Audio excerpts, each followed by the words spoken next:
저는 준서에게 영상통화를 걸었습니다. 벨소리가 울리고 곧 화면이 연결됐어요. 그런데 뭔가 이상했습니다. 주변이 너무 시끄러웠거든요. 사람들의 웅성거리는 소리, 안내방송 소리, 여러 가지 소음이 들렸습니다. 병원 소리가 아니었어요. 준서야. 할머니, 준서의 얼굴이 화면에 나타났어요. 환하게 웃고 있었습니다. 할머니는 준서 많이 보고 싶었어. 근데 지금 어디니? 엄마는 아직도 많이 아파? 네? 엄마 안 아픈데요? 준서는 고개를 갸웃하며 말했습니다. 엄마 안 아파. 병원 간 거 아니야? 아니에요.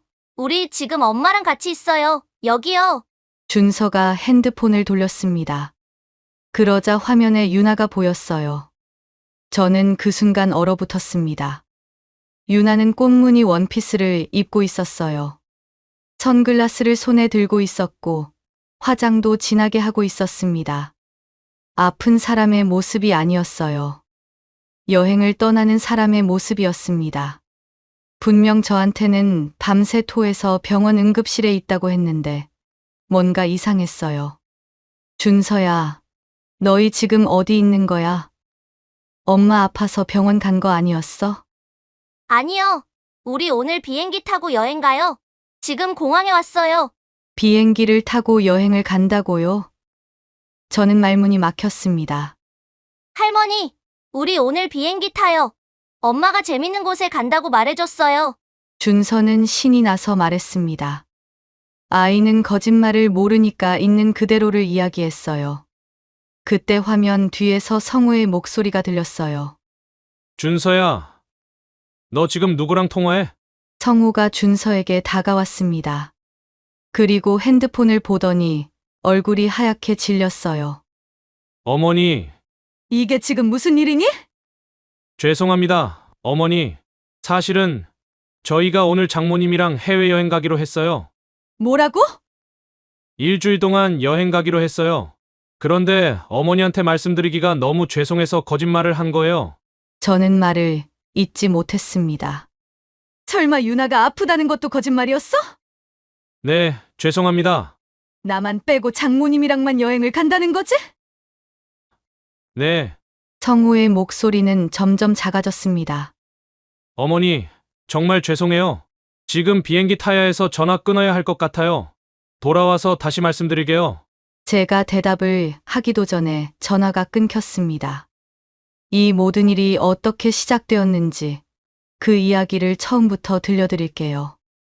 이야기 시작 전 무료로 가능한 구독과 좋아요 부탁드려요. 여러분의 작은 관심 하나하나가 제게 큰 힘이 됩니다. 지금 바로 시작합니다. 저는 올해 65살 박영자입니다. 남편이 세상을 떠난 지도 벌써 몇 해가 지났죠. 남편이 떠나고 나서 혼자 남은 저는 아들 내외와 손자를 집으로 들였어요. 그렇게 함께 살기 시작했습니다.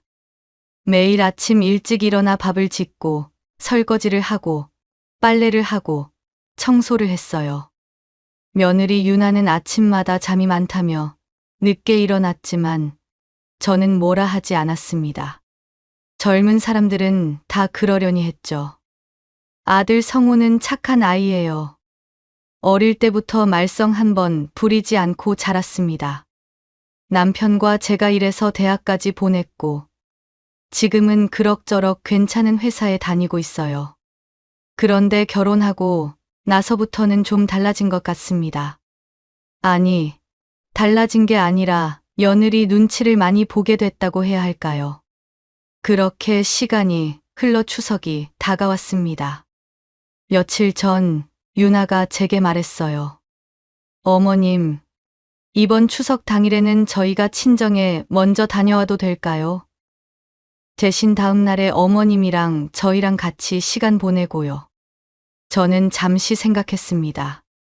사실 추석 당일에 가족이 다 함께 있으면 좋겠지만 유나도 친정 부모님을 뵈어야 하는 거잖아요. 그동안 명절 때마다 저희 집에서 보냈으니 이번엔 양보해야겠다 싶었어요. 그래. 그렇게 해. 친정 부모님도 많이 보고 싶으시겠다. 정말요? 어머님, 감사합니다. 유나는 환하게 웃으며 제 손을 꼭 잡았어요. 그 모습이 예뻐 보였습니다. 사실 마음 한구석에는 섭섭함도 있었어요. 추석 당일에 혼자 있어야 한다는 게 조금은 외로웠습니다. 하지만 유나의 밝은 얼굴을 보니 그런 마음도 사라졌어요. 며느리가 행복해하는 게 저도 좋았으니까요. 그렇게 추석 당일이 다가왔어요. 아침 일찍 성우와 유나, 그리고 준서가 짐을 챙겨 나섰습니다. 기차를 타고 유나의 친정으로 간다고 했죠. 어머니, 다녀오겠습니다. 그래, 조심해서 다녀와라.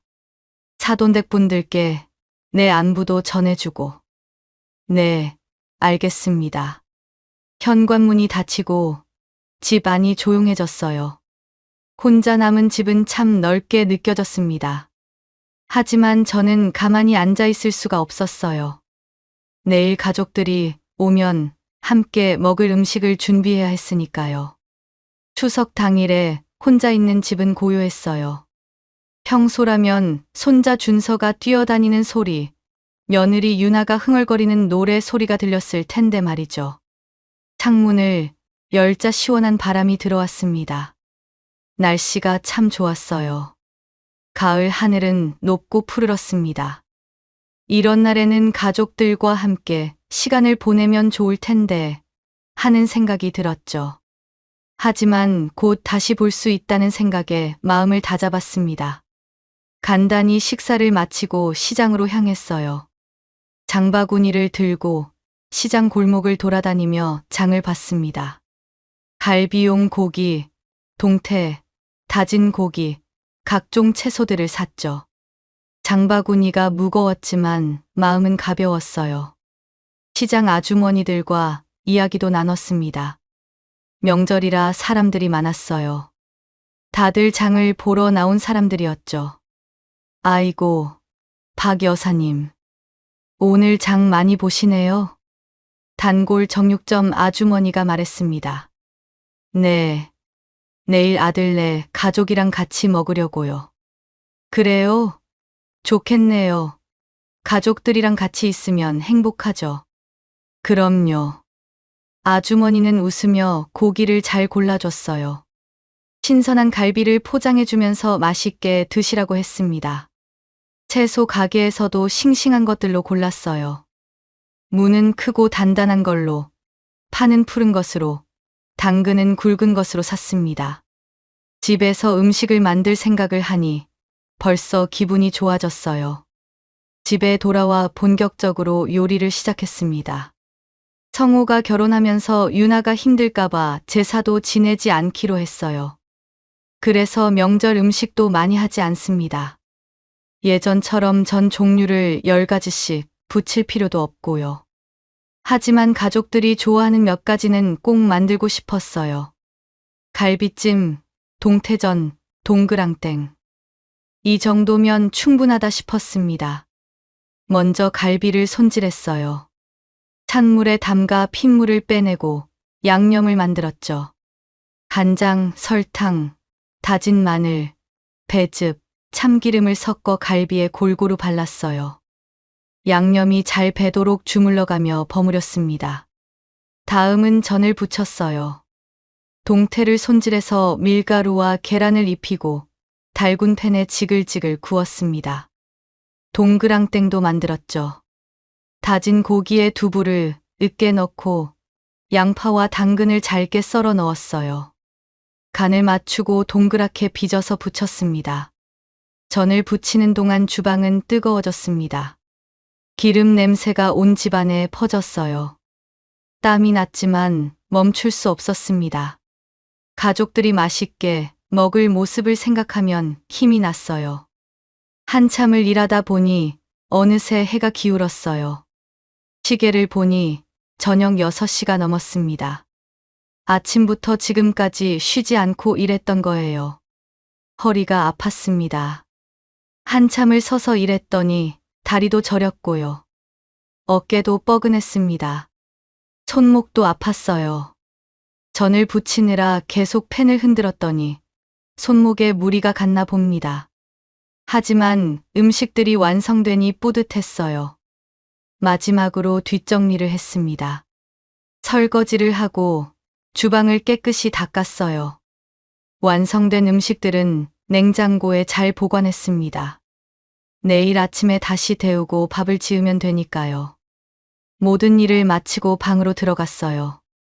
침대에 누워 천천히 허리를 폈습니다. 온종일 움직였더니 몸이 천근만근이었죠. 그때 전화벨이 울렸어요. 성우였습니다. 어머니, 저 성우예요. 그래. 왜? 저희 내일 오전 11시쯤 도착할 것 같아요. 도착하면 같이 식당 가서 식사하면 어떨까요? 저는 식당에서 밥을 먹자는 성우의 말에 당황스러웠어요. 아니야, 성우야. 내가 오늘 하루 종일 음식 다 만들었어. 너희 오면 같이 먹으려고. 식당 말고 집에서 먹자. 아, 그러세요. 좋아요. 그럼 그렇게 할게요. 그래, 그럼. 전화를 끊으려는데 며느리 윤아가 전화를 바꿔 받았어요. 어머님, 저 윤아예요. 그래. 어머님, 제가 좋아하는 갈비찜은 당연히 하셨죠. 저는 어머님 갈비찜이 제일 좋아요. 윤아의 목소리는 밝고 경쾌했습니다. 귀엽게 애교를 부리는 게 들렸어요. 그럼, 당연히 했지. 너가 좋아하니까. 와, 정말요. 너무 감사해요, 어머님. 내일 빨리 가서 먹고 싶어요. 그래. 오면 바로 먹을 수 있게 밥 차려놓을게. 그때 뒤에서 준서의 목소리가 들렸어요. 할머니, 저도 할머니 밥 빨리 먹고 싶어요. 귀여운 손자 준서의 천진난만한 목소리를 듣자 피곤이 싹 가시는 것 같았습니다. 그래, 준서야. 할머니가 맛있는 거 많이 해놨어. 내일 보자. 네, 빨리 가고 싶어요. 전화를 끊고 나니 마음이 따뜻해졌어요. 내일 가족들이 다 모여서 밥을 먹는 모습을 상상하니 기분이 좋았습니다. 오늘 하루 힘들었지만 그럴 만한 가치가 있었다는 생각이 들었어요. 침대에 누워 눈을 감았습니다. 내일이 기다려졌어요. 온 가족이 모여 밥을 먹고 웃으며 이야기를 나누는 모습. 그 생각에 저는 편안하게 잠들 수 있었습니다. 다음 날 아침, 저는 평소보다 일찍 일어났어요. 샤워를 하고 옷을 갈아입었죠. 거울을 보니 기분이 좋아서인지 얼굴도 환해 보였습니다. 머리도 단정하게 빗고 옷도 깨끗한 걸로 입었어요. 가족들 앞에서 단정한 모습을 보이고 싶었습니다. 부엌으로 가서 본격적으로 준비를 시작했어요. 냉장고에서 어제 만들어둔 음식들을 꺼냈습니다. 갈비찜부터 압력솥에 넣었어요. 양념이 잘 배게 2시간 정도 끓여야 하니까요. 가스레인지에 불을 켜고 압력솥을 올렸습니다. 김이 올라오기 시작하더니 칙 소리를 내며 압력이 올라갔어요. 그 사이 전을 다시 구웠습니다. 어제 만들어둔 동태전과 동그랑땡을 팬에 올려 기름을 두르고 앞뒤로 살짝 구웠어요. 방금 만든 것처럼 따끈따끈하게 데웠습니다. 차가운 전보다는 따뜻한 전이 맛있으니까요. 밥도 새로 지었어요. 쌀을 씻어 물을 맞춰 넣고 밥솥에 취사 버튼을 눌렀습니다. 윤기 나는 쌀을 보니 밥이 잘 지어질 것 같았어요. 그리고 소고기 무국도 끓였죠. 소고기를 참기름에 볶다가 물을 넣고 물을 부어 팔팔 끓였어요.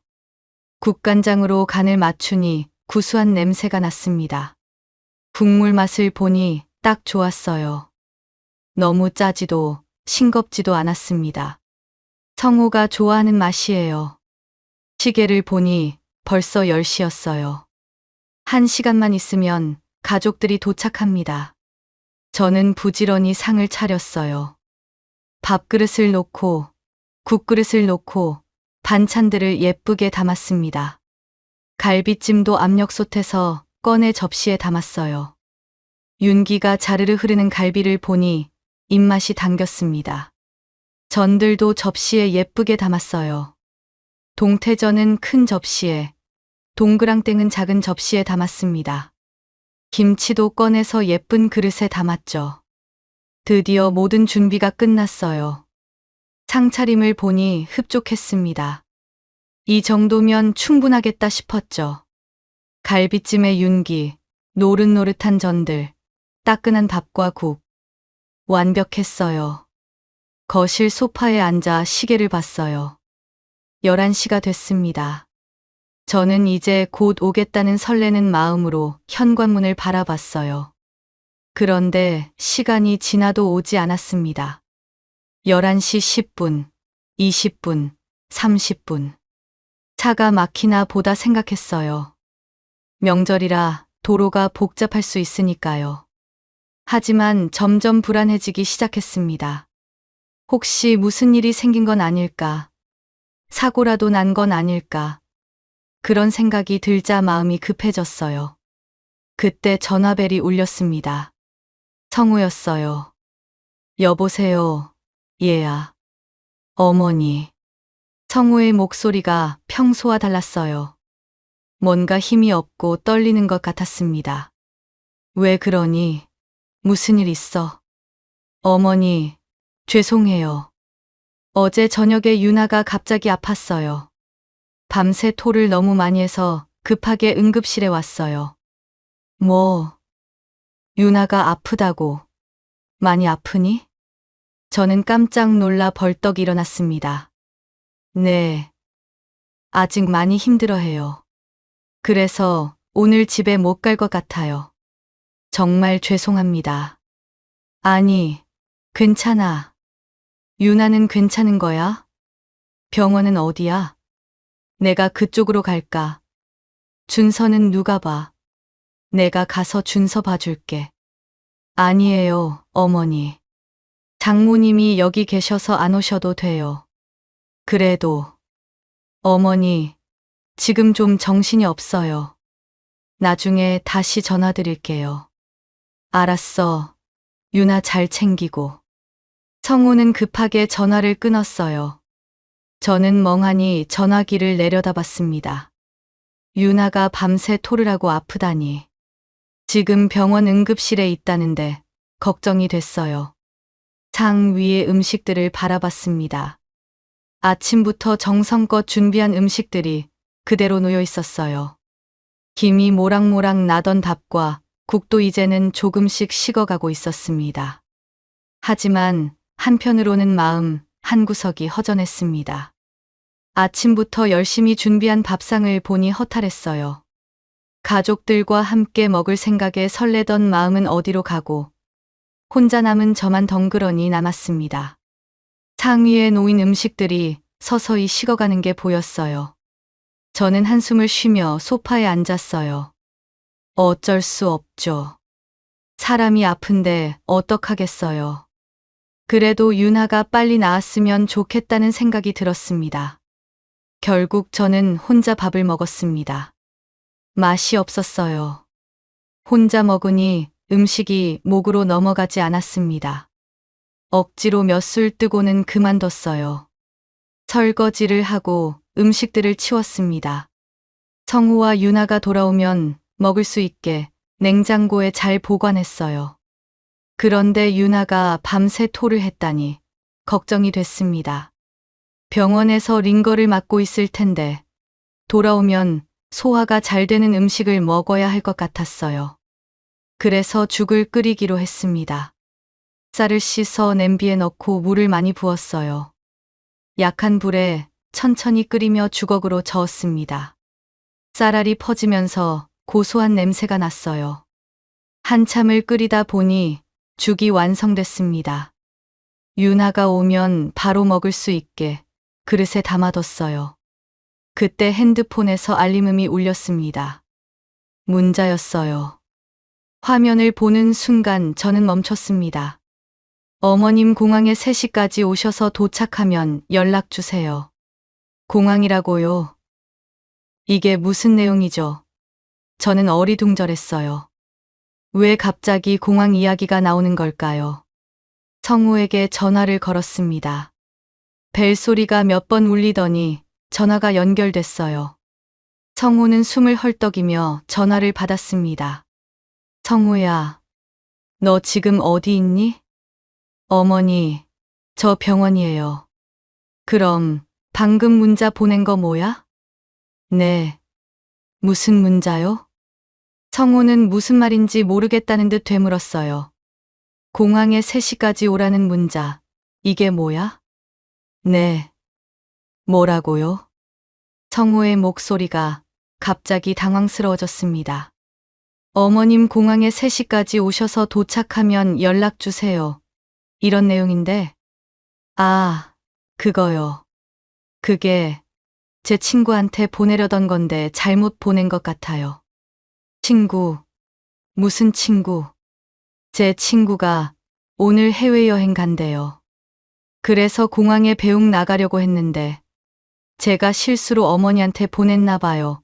죄송해요. 성우는 급하게 변명했습니다. 그래. 공항으로 너가 친구 배웅 가려고 했다고? 네. 그런데 유나가 아파서 못 갈 것 같아요. 어머니, 저 지금 좀 바빠요. 나중에 다시 전화드릴게요. 알았어. 유나 잘 챙기고. 전화가 끊겼어요. 저는 핸드폰을 내려다봤습니다. 뭔가 이상했어요. 성우의 목소리가 너무 당황스러워 보였거든요. 친구한테 보낼 문자를 잘못 보냈다고 하는데 왜 그렇게 당황하는 걸까요? 게다가 유나가 아파서 병원에 있다는데 친구 배웅을 가려고 했다는 게 말이 되나 싶었습니다. 병원에 있으면 정신이 없을 텐데 친구 배웅 생각을 할 여유가 있을까요? 하지만 깊이 생각하지 않기로 했어요. 유나가 아프다는데 제가 괜히 의심하면 안 되죠. 병원에서 정신없을 텐데요. 저는 다시 죽을 보며 생각했습니다. 유나가 빨리 나아서 돌아왔으면 좋겠다고. 그래서 제가 끓인 죽을 먹고 기운을 차렸으면 좋겠다고요. 하지만 마음 한구석에는 찜찜한 기분이 남아 있었습니다. 왜 그런지 모르겠지만 뭔가 석연치 않은 느낌이었어요. 공항이라는 단어가 계속 머릿속에 맴돌았습니다. 오후가 되자 집은 더욱 조용해졌습니다. 혼자 있으니 시간이 더디게 흘러가는 것 같았어요. 유나는 아직도 병원에 있을 텐데 많이 괜찮아졌을지 궁금했죠. 전화를 걸어볼까 했지만 괜히 방해될까봐 참았습니다. 대신 준서라도 보고 싶었어요. 이틀이나 손자 얼굴을 못 봤으니까요.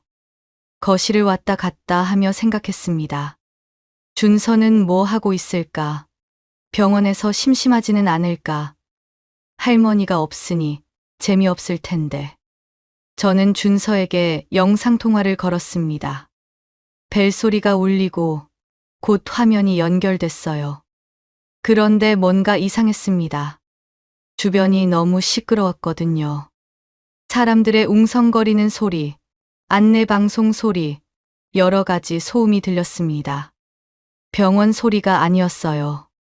준서야. 할머니. 준서의 얼굴이 화면에 나타났어요. 환하게 웃고 있었습니다. 할머니는 준서 많이 보고 싶었어. 근데 지금 어디니? 엄마는 아직도 많이 아파? 네. 엄마 안 아픈데요? 준서는 고개를 갸웃하며 말했습니다. 엄마 안 아파. 병원 간 거 아니야? 아니에요. 우리 지금 엄마랑 같이 있어요. 여기요. 준서가 핸드폰을 돌렸습니다. 그러자 화면에 유나가 보였어요. 저는 그 순간 얼어붙었습니다. 유나는 꽃무늬 원피스를 입고 있었어요. 선글라스를 손에 들고 있었고 화장도 진하게 하고 있었습니다. 주변 사람들과 웃으며 이야기하고 있었죠. 립스틱도 진하게 바르고 머리도 단정하게 묶고 있었습니다. 아픈 사람의 모습이 아니었어요. 여행을 떠나는 사람의 모습이었습니다. 이게 무슨 일이죠? 분명 병원에 있다고 했는데 뭔가 이상했어요. 준서야, 너희 지금 어디 있는 거야? 엄마 아파서 병원 간 거 아니었어? 아니요. 우리 오늘 비행기 타고 여행 가요. 지금 공항에 왔어요. 뭐, 비행기를 타고 여행을 간다고요? 저는 말문이 막혔습니다. 할머니, 우리 오늘 비행기 타요. 엄마가 재밌는 곳에 간다고 말해줬어요. 준서는 신이 나서 말했습니다. 아이는 거짓말을 모르니까 있는 그대로를 이야기했어요. 그때 화면 뒤에서 성우의 목소리가 들렸어요. 준서야, 너 지금 누구랑 통화해? 성우가 준서에게 다가왔습니다. 그리고 핸드폰을 보더니 얼굴이 하얗게 질렸어요. 어머니. 성우는 말을 잇지 못했습니다. 이게 무슨 일이니? 저는 침착하게 물었습니다. 하지만 제 목소리는 떨리고 있었어요. 어머니, 죄송합니다. 나중에 다 설명할게요. 성우는 다급히 전화를 끊어버렸습니다. 저는 멍하니 핸드폰 화면을 바라봤어요. 통화 종료라는 글자만 보였습니다. 도대체 무슨 일이죠? 분명 유나가 밤새 토를 했다고 했잖아요. 병원에 있다고 했고요. 그런데 지금 공항에서 여행을 간다니요. 말이 안 됐습니다. 앞뒤가 맞지 않았어요. 제 손은 떨리고 있었습니다. 머릿속이 복잡했어요. 저는 소파에 주저앉았습니다. 거실의 시계 소리가 유난히 크게 들렸습니다. 시간은 계속 흘러가는데 저는 그 자리에 얼어붙은 것 같았어요. 잠시 후 성우에게서 전화가 왔습니다. 저는 전화를 받았어요. 어머니, 말해봐. 이게 지금 무슨 일이니? 죄송합니다, 어머니. 사실은 저희가 오늘 장모님이랑 해외여행 가기로 했어요. 뭐라고? 일주일 동안 여행 가기로 했어요. 그런데 어머니한테 말씀드리기가 너무 죄송해서 거짓말을 한 거예요. 저는 말을 잇지 못했습니다. 설마 유나가 아프다는 것도 거짓말이었어? 네, 죄송합니다. 나만 빼고 장모님이랑만 여행을 간다는 거지? 네. 성우의 목소리는 점점 작아졌습니다. 어머니, 정말 죄송해요. 지금 비행기 타야 해서 전화 끊어야 할 것 같아요. 돌아와서 다시 말씀드릴게요. 제가 대답을 하기도 전에 전화가 끊겼습니다.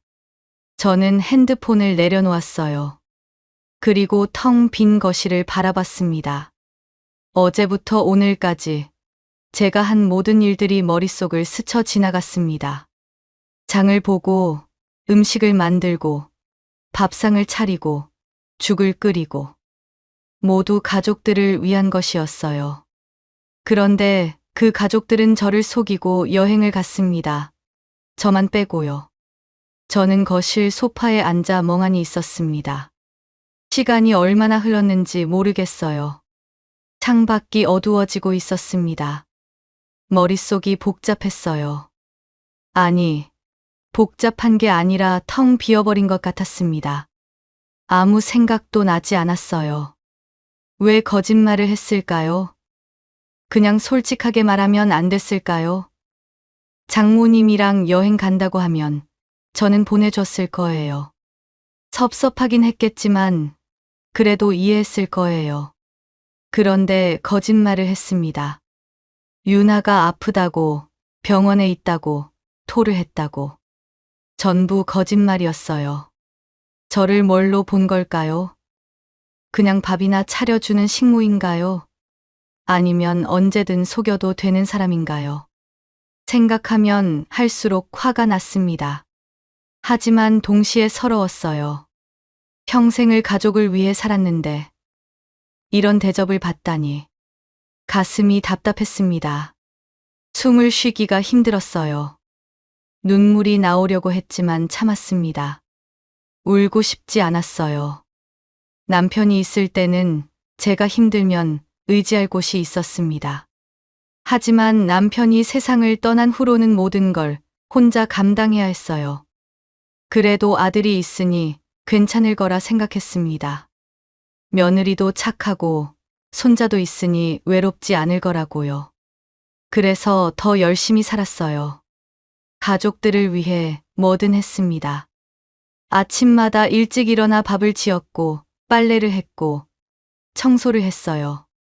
며느리가 피곤해 보이면 대신 설거지를 해주고 아들이 힘들어 보이면 좋아하는 몸보신 음식도 해줬어요. 제 몸이 아파도 참았습니다. 병원 갈 시간도 아까워서 진통제만 먹고 버텼죠.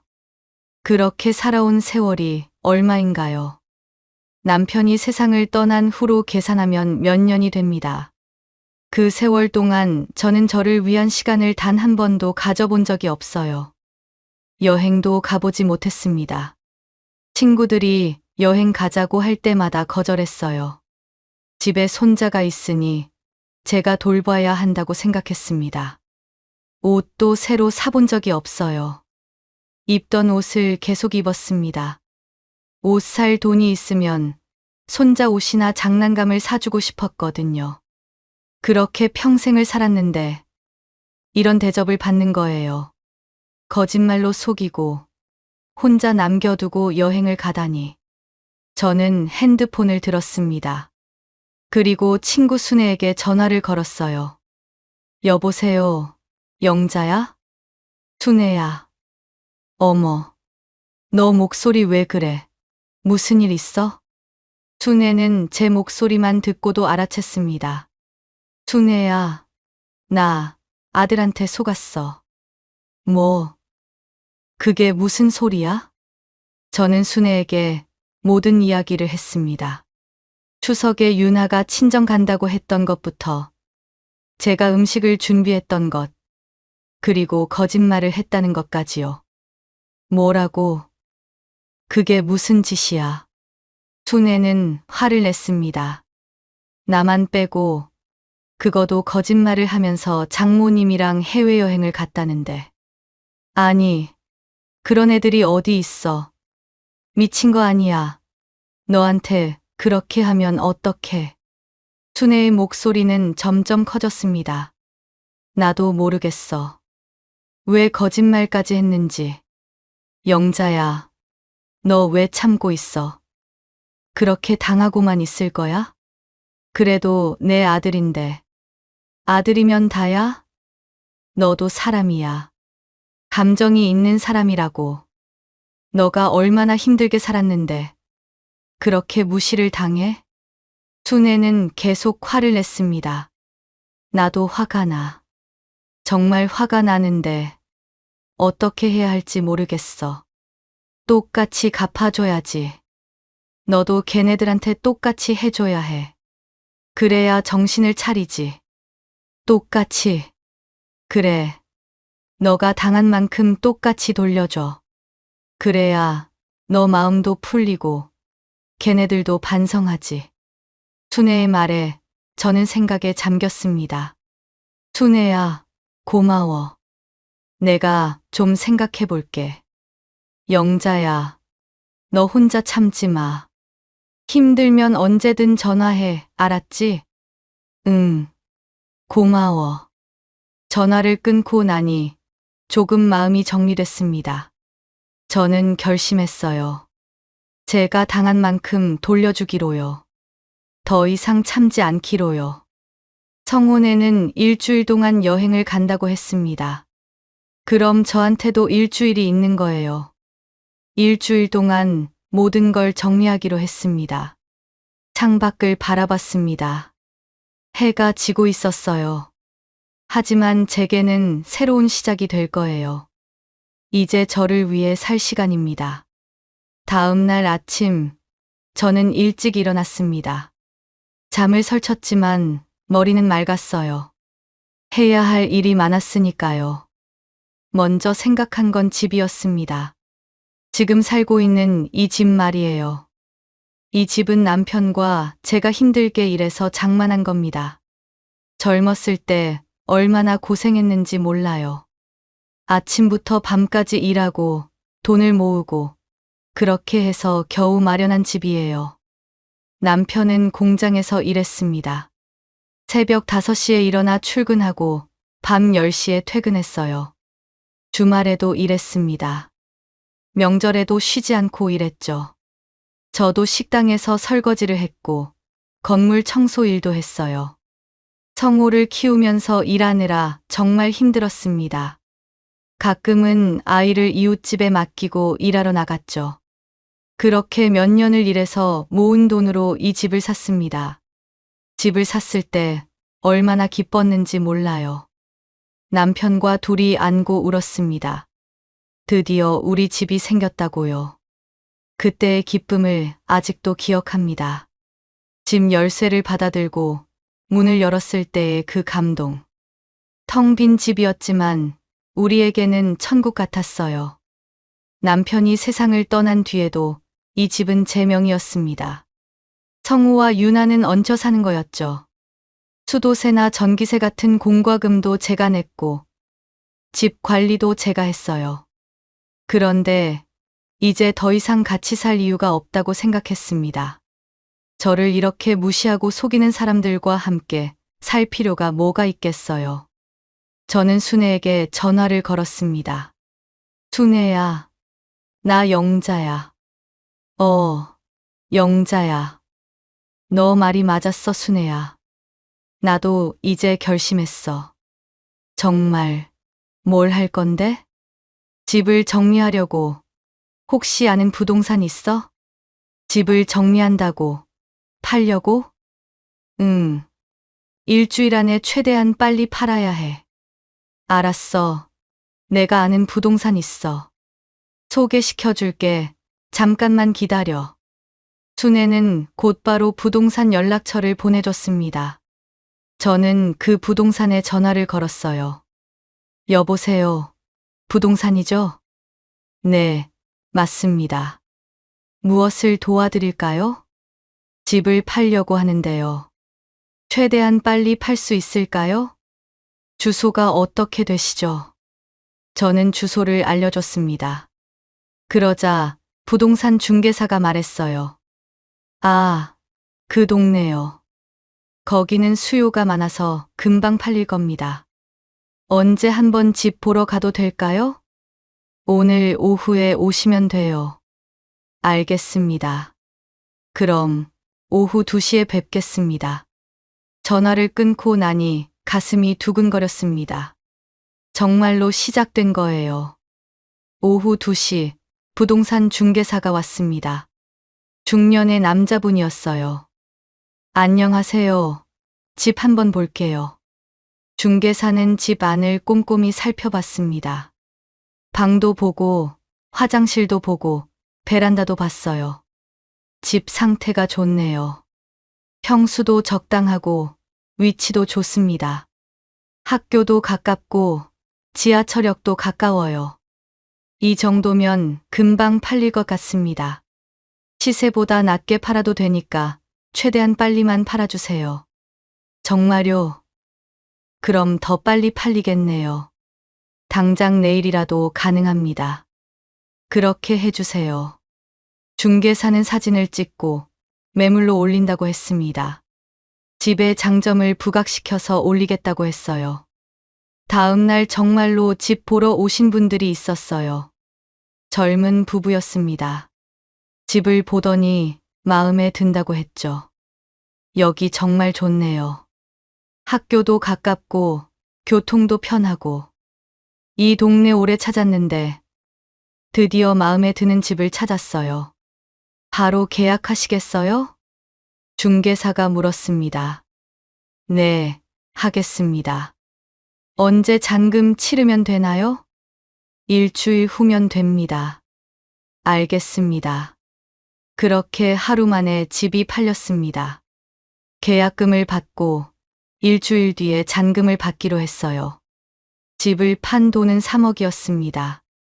시세보다는 낮았지만 빨리 팔 수 있었어요. 그것만으로도 충분했습니다.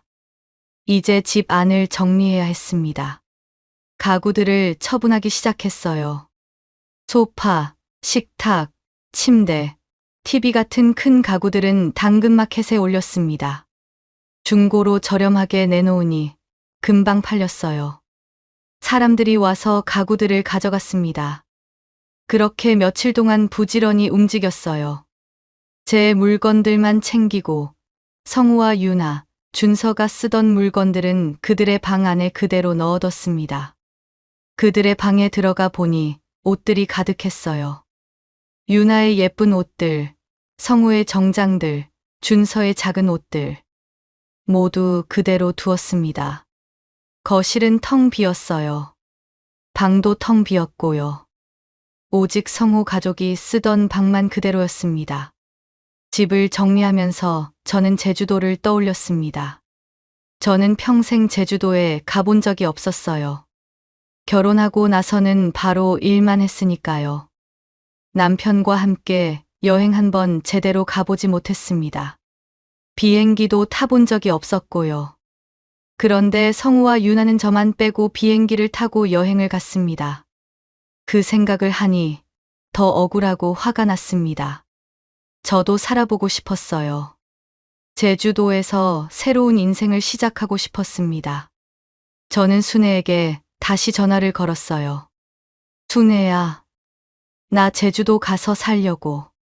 제주도, 정말. 응, 평생 한 번은 가보고 싶었거든. 이번 기회에 가서 살아보려고. 좋은 생각이야. 나도 나중에 놀러 갈게. 그래. 혹시 제주도에서 집 구하는 거 도와줄 수 있어? 내가 아는 사람한테 물어볼게. 기다려. 순애는 곧 연락을 줬습니다. 제주도에서 부동산을 하는 사람을 소개해 준다고요. 저는 그 부동산에 전화를 걸었습니다. 안녕하세요. 제주도에서 살 집을 구하고 싶은데요. 네. 어떤 집을 찾으세요? 바다가 보이는 집이 좋겠어요. 조용하고 평화로운 곳이요. 알겠습니다. 몇 군데 추려서 연락드릴게요. 며칠 후 부동산에서 연락이 왔습니다. 괜찮은 집 2군데를 찾았다고요. 제주도에 와서 보고 결정하면 된다고 했습니다. 이제 마지막으로 할 일이 남았습니다. 편지를 쓰는 거예요. 저는 편지지를 꺼내 펜을 들었습니다. 그리고 천천히 글자를 써 내려갔어요. 성우야, 유나야. 너희가 이 편지를 읽을 때쯤이면 나는 이미 이 집을 떠나고 없을 거다. 나는 너희를 위해 평생을 살았어.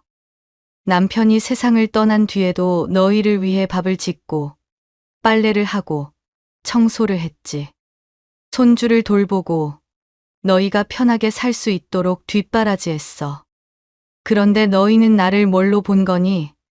밥이나 차려주는 식모, 언제든 속여도 되는 사람. 추석에 너희가 친정 간다고 했을 때 나는 기꺼이 보내줬어. 대신 다음날 함께 밥 먹자고 했을 때 얼마나 기뻤는지 모를 거야. 그래서 혼자 시장을 가서 장을 보고 하루 종일 음식을 만들었어. 너희가 좋아하는 갈비찜도 만들고 전도 부치고 국도 끓였지. 그런데 너희는 거짓말로 나를 속이고 나만 빼고 여행을 갔구나. 나는 더 이상 참지 않기로 했어. 이 집은 이미 팔렸다. 일주일 뒤면 새 주인이 들어올 거야. 그러니까 너희는 알아서 나갈 집을 구해. 그리고 너희 인생은 너희가 책임져라. 나는 이제 내 인생을 살러 간다. 앞으로 나를 찾지 마. 나중에 내 장례식장에서나 만나자. 어머니가 편지를 다 쓰고 나니 눈물이 났습니다. 하지만 후회는 없었어요. 이제 제 인생을 살 거니까요. 글씨를 쓰는 동안 손이 떨렸습니다. 펜을 잡은 손에 힘이 들어갔어요. 마음속에 쌓였던 서운함, 분노, 배신감이 글씨에 담겼습니다. 편지를 다시 읽어봤습니다. 제가 하고 싶었던 말이 다 담겨 있었어요. 더 이상 숨기고 참을 필요가 없었습니다. 저는 편지를 접어서 봉투에 넣었습니다. 그리고 텅 빈 거실 한가운데에 놓았어요. 집 안을 한번 둘러봤습니다. 오랫동안 살았던 집이에요. 남편과 함께 살았고, 아들을 키웠고, 손자를 돌봤던 곳이죠. 거실 창문 너머로 햇살이 들어왔습니다. 이 집에서 보는 마지막 햇살일지도 모릅니다. 주방도 마지막으로 봤어요. 수없이 밥을 짓고 음식을 만들었던 곳입니다. 성우의 방도 들여다봤습니다. 어릴 때부터 이 방을 썼어요. 책상에서 공부하고 침대에서 잠을 잤죠. 대학 합격증을 받았을 때 이 방에서 함께 기뻐했던 기억이 납니다. 준서의 방도 봤어요. 작은 침대와 장난감들이 있었습니다. 손자가 이 방에서 자라는 모습을 보며 행복했던 시간들이 있었죠. 하지만 이제 떠날 시간입니다. 저는 짐을 챙겨 집을 나섰습니다. 뒤돌아보지 않았어요. 한 번이라도 뒤돌아보면 마음이 약해질 것 같았습니다. 공항은 처음이었습니다. 사람들이 정말 많았어요. 큰 가방을 끌고 다니는 사람들, 서둘러 걸어가는 사람들. 모두 어디론가 떠나는 사람들이었죠. 저도 이제 떠나는 사람입니다. 공항 입구에 서서 주변을 둘러봤습니다. 공항 안내판을 보니 복잡했어요. 어디로 가야 할지 잘 모르겠더라고요. 저기, 실례합니다. 제주도 가는 비행기는 어디서 타나요? 지나가던 젊은 여자분에게 물었습니다. 아, 저쪽으로 가시면 돼요. 제주도는 국내선이니까 2층으로 올라가세요. 감사합니다. 친절한 사람들이 많았어요. 길을 물어보면 다들 알려줬습니다. 덕분에 어렵지 않게 탑승 수속을 마쳤어요. 체크인 카운터에서 직원이 친절하게 설명해 줬습니다. 이게 탑승권이고요. 이거는 수화물표입니다. 짐은 제주도 공항에서 찾으시면 돼요. 네, 감사합니다. 좋은 여행 되세요. 보안 검색대를 지나고 면세점을 지나 탑승구로 갔습니다. 탑승구 앞에는 사람들이 줄지어 앉아 있었어요. 창밖으로 비행기가 보였습니다. 크고 하얀 비행기였어요. 저 비행기를 타고 제주도로 가는 거구나. 곧 탑승 안내 방송이 나왔습니다. 저는 티켓을 들고 비행기에 올랐어요. 좁은 통로를 지나 제 좌석을 찾았습니다. 창가 자리였어요. 좌석에 앉으니 떨렸습니다. 생애 처음 타보는 비행기였으니까요. 안전벨트를 매는 방법도 잘 몰라서 옆자리 분께 여쭤봤어요. 옆자리 분이 웃으며 친절하게 설명해 줬습니다. 비행기가 움직이기 시작했어요. 천천히 활주로로 나가더니 속도를 냈습니다. 점점 빨라지는 속도에 긴장이 됐어요. 그리고 순간 몸이 뜨는 느낌이 들었어요. 비행기가 하늘로 올라간 겁니다. 창밖을 보니 땅이 점점 작아졌습니다. 건물들이 장난감처럼 보였어요. 자동차들도 개미처럼 작았습니다. 구름 위로 올라가니 파란 하늘이 펼쳐졌습니다. 아, 이런 기분이구나. 비행기를 타면 이런 기분을 느낄 수 있구나. 평생 일만 하다 보니 이런 경험을 해볼 기회가 없었어요. 하지만 이제는 다릅니다. 앞으로는 제가 하고 싶은 걸 하며 살 거예요. 구름이 창밖으로 흘러갔습니다. 솜사탕 같은 구름들이었어요. 하늘은 끝없이 넓고 푸르렀습니다. 1시간쯤 지났을까요? 비행기가 착륙했습니다. 제주도에 도착한 거예요. 공항을 나오니 바람이 불었습니다. 따뜻하고 부드러운 바람이었어요. 공기도 달랐습니다. 상쾌하고 깨끗했죠. 바다 냄새가 났습니다. 저는 택시를 타고 부동산으로 향했습니다. 미리 연락했던 부동산이에요. 어서 오세요. 기다리고 있었습니다. 부동산 중개사는 친절하게 맞아줬어요. 집 2군데 준비했습니다. 같이 보러 가실까요? 네, 가시죠. 첫 번째 집은 마을 안쪽에 있었어요. 조용하고 아늑했지만 바다가 잘 보이지 않았습니다.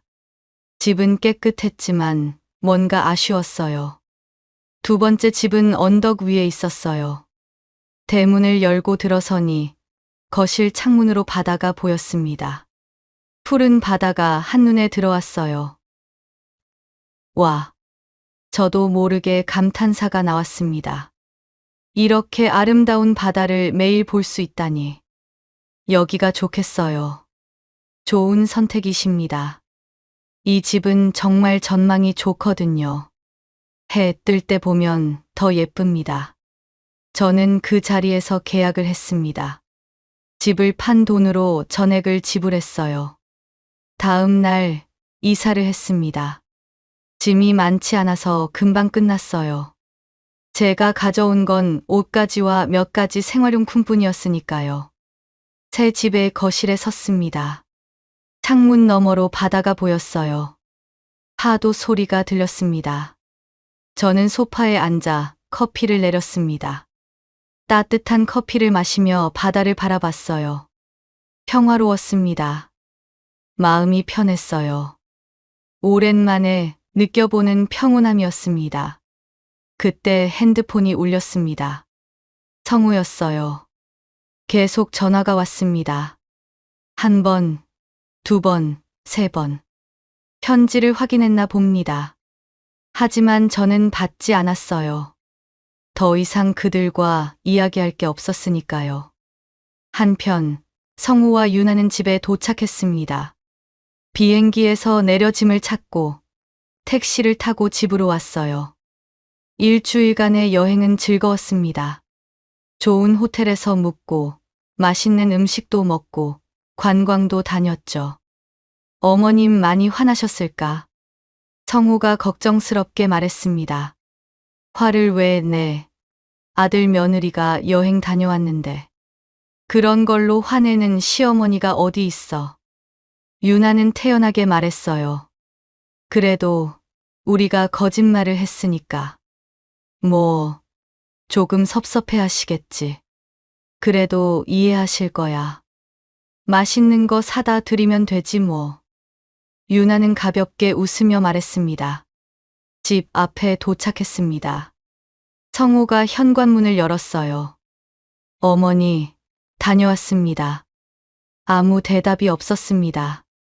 집 안이 너무 조용했어요. 성우와 유나는 집 안으로 들어갔습니다. 그리고 멈춰 섰어요. 거실이 텅 비어 있었습니다. 소파도 없고, 식탁도 없고, TV도 없었어요. 아무것도 없었습니다. 이게 무슨 일이야? 유나가 당황해서 말했습니다.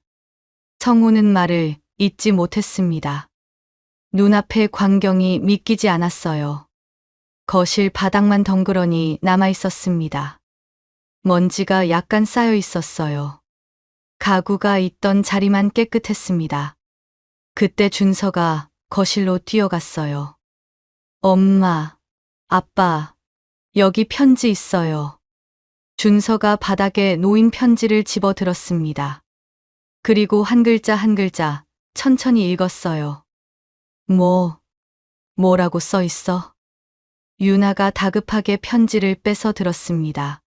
편지를 읽는 유나의 얼굴이 하얗게 질렸어요. 여보, 이게 무슨 일이야? 유나가 소리쳤습니다. 뭐라고 써 있는데 그래? 성우가 편지를 받아 읽었습니다. 그리고 그도 얼어붙었어요. 어머니가 집을 팔았다고? 그게 무슨 소리야? 어머니가 왜 집을 팔아? 일주일 뒤에 새 주인이 들어온대. 우리 보고 나가래. 유나는 믿을 수 없다는 표정이었습니다. 성호는 급하게 전화를 걸었어요. 하지만 받지 않았습니다. 계속 전화를 걸었지만 계속 받지 않았어요. 어떻게, 여보. 정말로 집을 팔았나 봐. 유나는 패닉에 빠졌습니다. 내가 어머니한테 계속 전화해 볼게. 성우는 계속 전화를 걸었지만 소용없었습니다. 핸드폰 너머로 신호음만 들렸습니다. 연결되지 않았어요. 어머니, 전화 좀 받아주세요, 제발. 성우의 목소리는 떨리고 있었습니다.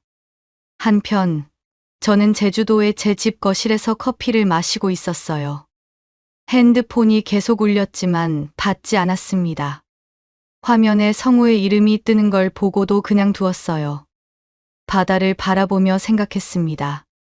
이제 제 인생입니다. 더 이상 누구를 위해 사는 게 아니에요. 저를 위해 살 거예요. 평생 참고 희생하며 살았습니다. 하지만 이제는 다릅니다. 제가 하고 싶은 걸 하며 살 거예요. 후회는 없습니다. 오히려 속이 시원했어요. 저는 커피를 한 모금 마시며 바다를 보니 마음이 평온해졌습니다. 파도 소리를 들으니 마음이 편안해졌어요. 가족이라는 이름으로 당연하게 누군가의 희생을 바라면 안 됩니다. 가족이라고 해서 거짓말을 해도 되는 건 아니에요. 가족이기에 더 솔직해야 하고 더 존중해야 합니다. 저는 그걸 너무 늦게 깨달았어요. 하지만 늦었다고 생각할 때가 가장 빠른 때라고 하잖아요. 이제라도 깨달았으니 다행입니다. 앞으로는 제가 원하는 대로 살 거예요. 제주도의 바다를 보며 산책도 하고 책도 읽고 여유롭게 살 겁니다. 저는 창밖의 푸른 바다를 바라보며 미소 지었습니다. 새로운 인생이 시작됐어요. 지금까지 이야기 들어주셔서 감사합니다. 구독과 좋아요 부탁드려요. 여러분의 작은 관심 하나하나가 제게 큰 힘이 됩니다.